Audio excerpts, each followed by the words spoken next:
அனைவருக்கும் மீண்டும் வணக்கம். 2.5 மணி நேரம் ஆகிவிட்ட நிலையில் ஏற்புரை வழங்குவதற்கு நான் பேசுகிறதுக்கு நிறைய இருந்தும் கூட ரொம்ப சுருக்கமாக தான் பேசணும்னு நினைக்கிறேன். ஒரு நேரத்தை இன்னும் திட்டமிடுதலில் நான் கொஞ்சம் முயற்சி எடுக்கணும்னு நினைக்கிறேன், ஒரு 1.5 மணி நேரத்துக்குள்ளே கொண்டு வர்றதுக்கு. ஆனாலும் இந்த நிகழ்ச்சியில் பேசின ஒவ்வொரு பேச்சும், அது ரிச்சர்ட் சார்கின், நதீம், கலாமராஸ், இங்கே மனுஷபுத்திரன், சுகிதா, காமாட்சி மேடம், விஜயசங்கர் எல்லாரும் பேசின ஒவ்வொரு பேச்சுமே மிக ஆழமான, உங்களுக்கு பயனுடைய பேச்சுகளாக தான் இருக்கும்னு நான் நம்புகிறேன். 2 விஷயங்களை மட்டும்தான் நான் சொல்லணும்னு நினைக்கிறேன். அலேசா தொழில்நுட்பத்தின் மூலமாக இந்த நூல் மொழிபெயர்ப்பு நாங்கள் செஞ்சதுக்கு பின்னாடி இருக்கக்கூடிய அந்த முறை என்ன? நிறைய பேருக்கு சில குழப்பங்கள் இருக்குது. சிலர் கமெண்ட்ஸ்லாம் கூட எழுதுறாங்க, என்னது கூகுள் டிரான்ஸ்லேட் தானே இது ஓப்பன் அதாவது சாட் ஜிபிடி தானே, இவங்க என்ன பண்ணுறாங்க, இவங்களால் உண்மையிலே என்ன பண்ண முடியுது, இதுக்காக இப்படி ஒரு தொழில்நுட்பத்தை உருவாக்குறாங்க அப்படின்ற ஒரு கேள்வி நிறைய பேருக்கு இருக்குது. இந்த நிறுவனத்தை தொடங்குற முதல் 2 ஆண்டு காலம் எல்லாரும் எங்களை நோக்கி கேட்குற கேள்வி, இதுக்கும் கூகுள் டிரான்ஸ்லேட்டுக்கும் என்ன வித்தியாசம் அப்படிங்க. இப்போ 2 வருஷமாக நாங்கள் கேட்குற கேள்வி, இதுக்கும் சாட் ஜிபிடிக்கும் என்ன வித்தியாசம். இந்த கேள்வியை கேட்காத நாளே கிடையாது.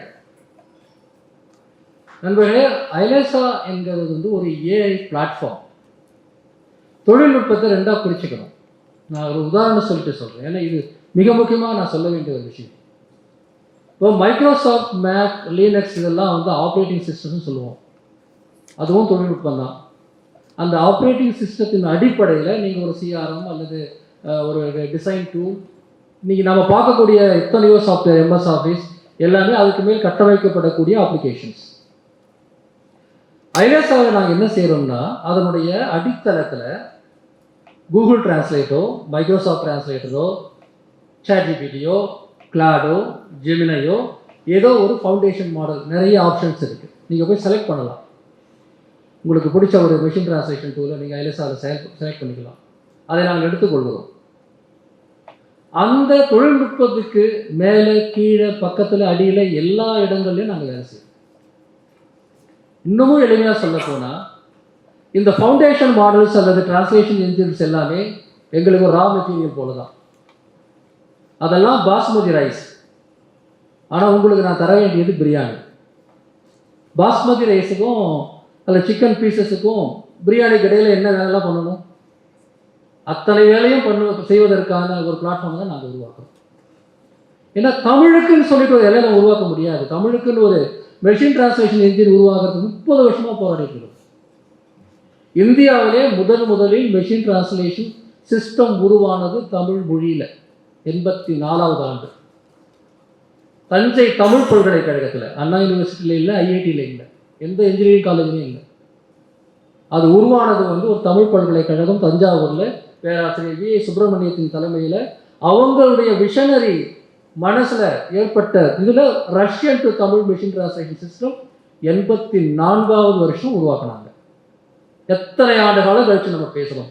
இந்தியாவின் முதல் எழுத்துகள் கீழடியிலும் பொருந்தல்லையும் மற்ற இடங்கள்லையும் பார்ப்பதெல்லாம் நீங்கள் நிரூபிக்கப்பட்டிருக்கிற சூழலை சொல்ல முடியும். அசோகன் பிராமிக்கு முன்னாடி கிமு 6ஆம் நூற்றாண்டு அல்லது 5ஆம் நூற்றாண்டு அல்லது 4ஆம் நூற்றாண்டாவது தமிழில் எழுத்துகள் இருந்திருக்கிறது. இந்தியாவில் முதலில் எழுத்து வடிவத்தை பதிவு செய்த மொழி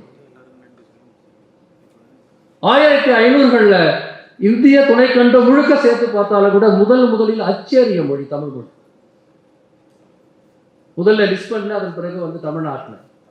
அதே போல 80களில் தமிழில் முதல் மெஷின் டிரான்ஸ்லேஷன், தமிழில் ஃபாண்ட், இணையதளமாக இருக்கட்டும் அல்லது பல விஷயங்களில் தமிழ் முன்னோடியாக இருக்கு.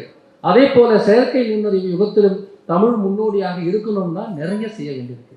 நாங்கள் ஒரு சிறிய நிறுவனம், எங்ககிட்ட அவ்வளோ பணம் கிடையாது, இங்கே அவ்வளோ பெரிய மார்க்கெட்டும் கிடையாது.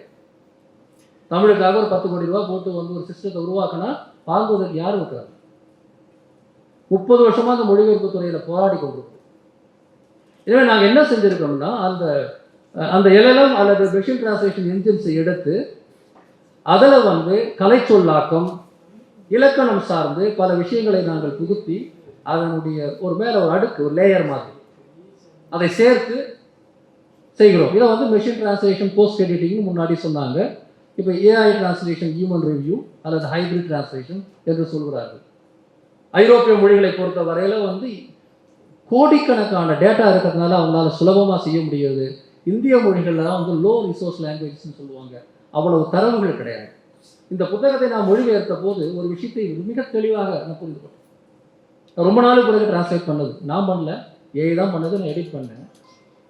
எந்த கலை சொற்கள் அல்லது எந்த வாக்கிய அமைப்புகள்லாம் ஏற்கனவே நமக்கு தமிழில் மொழிபெயர்ப்பாகி பழக்கமாக இருக்குதோ அதையெல்லாம் மிகச்சிறப்பாக அது டிரான்ஸ்லேட் பண்ணுது. எங்கெல்லாம் பிரச்சனை இருக்குது, திடீர்னு வந்து சப்போர்ட் வெக்டர் அப்படின்னு ஒரு வார்த்தை வந்தால் தமிழில் என்ன பண்ணும்? இதுக்கு முன்னாடி யார் மொழிபெயர்த்து எந்த மிஷினுக்கு கற்றுக் கொடுத்துருக்காங்க? மிஷின் லேர்னிங்கிறதே அதுங்க, மிஷின் கற்றுக்குது, நம்மகிட்ட தான் கற்றுக்குது. இதில் இருக்கக்கூடிய ஒரு 30-40 கலை சொற்களை முதல் முறையாக உருவாக்கணும் இந்த புத்தகத்துக்காக. அதுக்கு முன்னாடி அது இல்லை. ஆக ஒரு எந்திரத்தை கற்றுக் கொடுக்காம அந்த எந்திரம் எப்படி நமக்கு திருப்பி நமக்கு சொல்லும்? ஆக நமக்கு தரவுகள் இல்லை. ஆக அந்த தரவுகள் கலை சொல்லாக இருக்கட்டும் அல்லது வந்து வாக்கிய அமைப்புகளாக இருக்கட்டும், அதை கொடுத்து கொடுத்து கொடுத்து தான் எந்திரத்துக்கு வந்து தமிழை சொல்லிக் கொடுத்து நாம் நல்ல தமிழை உருவாக்க முடியும். ஆக அந்த அந்த அந்த அடிப்படையில் நாங்கள் வந்து கலை சொல்லை கொடுத்து அதன் பிறகு வந்து நாங்கள் உருவாக்கும் போது ஒரு எல்எல்எம் அடிப்படையில் இதை நாங்கள் உருவாக்கும் போது வழக்கமான மொழிபெயர்ப்பை விட இது வந்து ரொம்ப சிறப்பாக வந்தது. அதை எடிட் பண்ணும்போது எனக்கு ரொம்ப ஆச்சரியமாகவும் மகிழ்ச்சியாகவும் இருக்குது.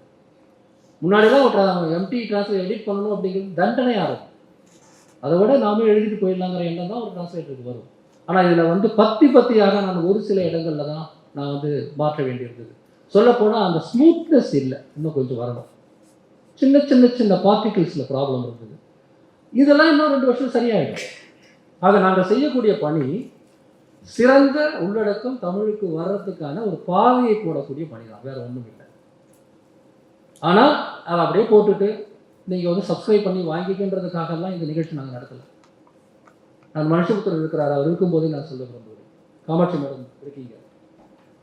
ஒவ்வொரு தொழில்நுட்பமும் ஒரு புரட்சியை உருவாக்குகிறது. இந்த புத்தகத்தில் நதீம் அழகாக சொல்லியிருப்பார். அச்சு தொழில்நுட்பம் எப்படி ஐரோப்பாவை புரட்டி போட்டது, வேட்டுக்குடிகளிடம் இருந்த அறிவை எப்படி சாமானியனுக்கு கொண்டு வந்தது, ஜனநாயகத்தை, புரட்சியை, மாற்றத்தை உருவாக்குனதுக்கு மிக முக்கிய காரணம் அச்சு நூல்கள். அதுக்கு முன்னாடி அது இல்லை. அந்த அச்சு நூல், அதாவது இன்னும் சொல்லுவாங்க, ஐரோப்பாவோட தேசங்கள் உருவானதுக்கே பிரிண்டிங் தான் காரணம்னு சொல்லுவாங்க. பிரிண்ட் நேஷனலிசம்னு சொல்லுவாங்க. அச்சு வடிவத்தில் அந்த அச்சு தொழில்நுட்பம் செய்த மிகப்பெரிய மாற்றங்களைப் போல செயற்கை நுண்ணறிவு ஒரு பெரிய மாற்றத்தை செய்து கொண்டிருக்கிறது. அதை உலகம் முழுக்க போய் நாங்கள் பேசிட்டு வரோம். இந்த ஆண்டு மட்டும் 8 இன்டர்நேஷனல் புக் ஃபேரில் நான் அதை பற்றி பேசிட்டு வரேன். முதல் முறையாக மொழிகளுக்கு இடையான தடையை உடைத்திருக்கிறது. இனி எந்த நூலை எந்த மொழியில் எழுதினாலும் நம்முடைய வாசகரை தமிழிலேயே படித்துக் கொள்ள முடியும். எத்தனை கோடி புத்தகங்கள் வந்தாலும், எவ்வளோ ஆயிரம் மேகசின்ஸ் இருந்தாலும், எத்தனை படங்கள் வந்தாலும், எத்தனை டிவி சீரியல் வந்தாலும், எத்தனை கேம்ஸ் வந்தாலும், எந்த தடையில்லாமல் என்னுடைய மொழியிலே நான் கற்றுக்கொள்ள முடியும்.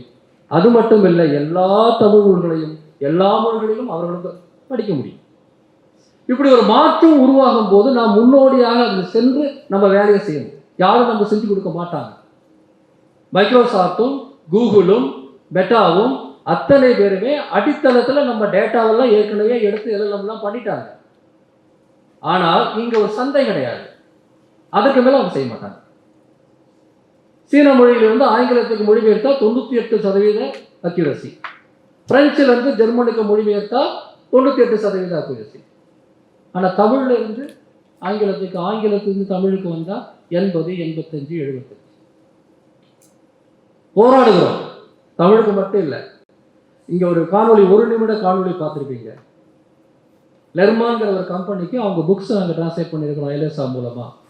இத்தாலியன்லேருந்து ஆங்கில மொழிக்கு அத்தனையும் ரோமன் எம்பையர் சம்மந்தப்பட்ட டெக்ஸ்ட். அதோடைய எடிட்டர்ஸ் பார்த்து சிறப்பாக இருக்குதுன்னு இப்போ அடுத்து ஒரு மிகப்பெரிய ப்ராஜெக்ட் அவங்களுக்கு நாங்கள் பண்ணிட்டு இருக்கோம். எங்களுக்கு இத்தாலியனும் தெரியாது, லத்தீனும் தெரியாது. இந்த புத்தகத்தினுடைய முதல் வெளியீடு, அதாவது இதுக்கு முன்னாடி மொழிபெயர்த்து வெளியிடப்பட்டது கிரீக் மொழியில் போன மாதம். எங்களுக்கு தெரியாது. அந்த தொழில்நுட்பத்தை வந்து பயன்படுத்துவதற்கான அந்த சூழலை உருவாக்குறோம். ஆனால் தமிழுக்காக செய்யணுங்கிறது தான் முக்கியம். தமிழுக்காக செய்கிற வேலையை தான் 100 மொழிக்கு செஞ்சுட்டு இருக்கோம். ஆனால் அது 100 மொழியில் செய்யக்கூடிய பலன் தமிழுக்கு வரணும் முயற்சி பண்ணுறோம். தமிழில் ஒரு மிகப்பெரிய நூலக புரட்சியை, பதிப்பு புரட்சியை, ஊடக புரட்சியை இதன் மூலமாக செய்ய முடியும். மிக மிக மிக குறைந்த செலவில், மிக மிக மிக வேகமாக அற்புதமான மொழிபெயர்ப்பில் சாத்தியப்படுத்த முடிந்தது. நாங்கள் ஒவ்வொன்றாக அறிமுகப்படுத்துகிறோம். மாப்பசானுடைய ஒரு கதையை நாங்கள் சிறுகதை எடுத்து நான் செயல்படுறோம். நெக்லஸ்னு ஒரு கதை. அந்த கதையில் நாங்கள் செய்யும்போது நான் தான் அதை உட்காந்து ஒர்க் பண்ணேன். அந்த கதையில் இருக்கக்கூடிய அனைத்து வாக்கியங்களும் நடைமுறையில் இருக்கக்கூடிய ஃபார்மல் தமிழ், முறை சார்ந்த தமிழிலும், உரையாடல்கள் மட்டும் பேச்சு வடிவத்திலும் வர வேண்டும் என்று ஒரு முயற்சி எடுத்தோம். அப்படியே வந்தது. டெக்ஸ்ட்டு, அந்த கதையினுடைய ஓட்டத்தில் வர எல்லா டெக்ஸ்ட்டும் வழக்கமான நம்ம தமிழ். அதில் வரக்கூடிய உரையாடல் மட்டும் பேச்சு தமிழில் வரும். இதெல்லாம் கூகுள் டிரான்ஸ்லேட்டில் முடியுமா? முடியாது. ஆனால் எல்லாம் வச்சு பண்ண முடியும். அதே கூகுளுடைய ஜெமினியை வச்சு பண்ணால் முடியும். ஆனால் யாராவது ஒருத்தர் அந்த வேலையை செஞ்சு கொடுக்கணும். யாராவது ஒருத்தர் பாஸ்மதி ரைஸ்லேருந்து பிரியாணியை பண்ணி கொடுக்கணும். அந்த வேலையை தான் நான் செய்வேன் எல்லா மொழிகளுக்கும். இது மட்டும் இல்லாமல் ரைட்டிங், ரொம்ப அதை விட முக்கியமாக சாய் ரீடர்னு சொல்லிட்டு ஒரு ப்ராடக்டை கொண்டு வந்திருக்கிறோம். சேட் புக்ஸ்னு ஒரு கான்செப்ட் அறிமுகப்படுத்தியிருக்கிறோம். புத்தகங்களோட நீங்கள் உரையாடலாம். அது என்ன முக்கியம்னா, எந்த மொழி புத்தகமாக இருந்தாலும் அதோடு நீங்கள் தமிழில் உரையாடலாம். அந்த புத்தகம் ஆங்கிலத்தில் இருக்கலாம், அரபிக்கில் இருக்கலாம், பெர்ஷியனில் இருக்கலாம், சைனீஸில் இருக்கலாம், ஜாப்பனீஸில் இருக்கலாம். நீங்கள் தமிழ்லேயே கேள்வி கேட்டு பதில் வாங்கலாம். அது அந்த ப்ராடக்ட் இப்போ நாங்கள் எடுத்துகிட்டு போக நல்ல ரெஸ்பான்ஸ் இருக்குது. தமிழ்நாட்டில் ஆரம்பத்திலேயே சொன்னேன், தமிழ்நாட்டில் இன்றைய சூழலில் ஏஐ தொழில்நுட்பத்தினுடைய வளர்ச்சி தென்னிந்தியாவில் தமிழ்நாட்டில் மிகச் சிறப்பாக இருக்குமானால், அந்த ஒரு சூழலில் நாம் இந்த தொழில்நுட்பத்தை அடுத்த கட்டத்துக்கு கொண்டு செல்வதற்கு எங்களால் முடிஞ்ச அத்தனையும் செய்யணும்னு நாங்கள் விரும்புகிறோம். அது குறிப்பாக என்னதான் இருந்தாலும் ஒவ்வொரு கம்பெனியோட ஃபவுண்டர்ஸும் ஒரு பயாஸ் இருக்கும். இப்போ நான் மார்க்கெட்டிங் விட அதிகமாக ஏன் பப்ளிஷிங்கில் செய்கிறேன்னா, பப்ளிஷிங்கோட அது சம்மந்தப்பட்டது. எனக்கு ஊடகத்துறை விஜயசேகரன் கேட்டார்ல, இங்கே ஊடகத்துறையினர் இருக்கிறாங்க, நூலகத்துறையினர் இருக்கிறாங்க, அப்புறம் பதிப்பாளர் இருக்கிறாங்க. காரணம் எனக்கு அப்படி தான் தொடர்பு இருக்கும். வேறு எப்படி தொடர்பு எனக்கு வரும்? அதனால் சென்னை இன்டர்நேஷ்னல் புக் ஃபேர் காரணமாகவும், என்னுடைய இயல்பான பயஸ் காரணமாகவும் நான் புத்தகங்கள் மீது, புத்தகங்களை மொழிபெயர்ப்பது, உருவாக்குவது, புத்தகங்களோட சேட் பண்ணுறதுன்ற மாதிரியான விஷயங்களில் கூடுதல் கவனம் செலுத்தியதால் நான் உண்மையிலே சொல்கிறேன், இந்த அத்தனை தொழில்நுட்பத்தையும் முதலில் பயன்படுத்தக்கூடிய ஒரு சமூகமாக தமிழ் சமூகம் இருக்க வேண்டும். நான் இதில் ஒரு தூதுவராகத்தான் இருக்கிறேன். தொழில்நுட்பத்தின் தூதுவர் தான். நான் ஒன்றும் எல்லாம் உருவாக்கலை, நான் ஒன்றும் கூகுள் டிரான்ஸ்லேட் உருவாக்கலை. ஆனால் 30 ஆண்டு காலமாக நாங்கள் உழைத்த உழைப்பை தான் இதில் ஒரு அறிவாக போட்டிருக்கிறோம். மிகப்பெரிய அளவில் தமிழில் புத்தகங்களை அது இபுக்காக வரட்டும், பிரிண்ட் புக்காக வரட்டும், அதெல்லாம் பிரச்சனை இல்லை. நூலகங்களை தான் நான் ரொம்ப நம்புகிறேன். தமிழ்நாட்டில் இருக்கக்கூடிய ஒவ்வொரு நூலகத்தையும் புத்தகம் படிக்கும் இடமாக மட்டும் இல்லாமல், புத்தகத்தை உருவாக்கும் இடமாகவும், புத்தகத்தை மொழிபெயர்க்கும் இடமாகவும் மாற்ற வேண்டும் என்று நீங்கள் நினைத்தால் மாற்ற முடியும். அதற்கு ஒரு தடையும் கிடையாது.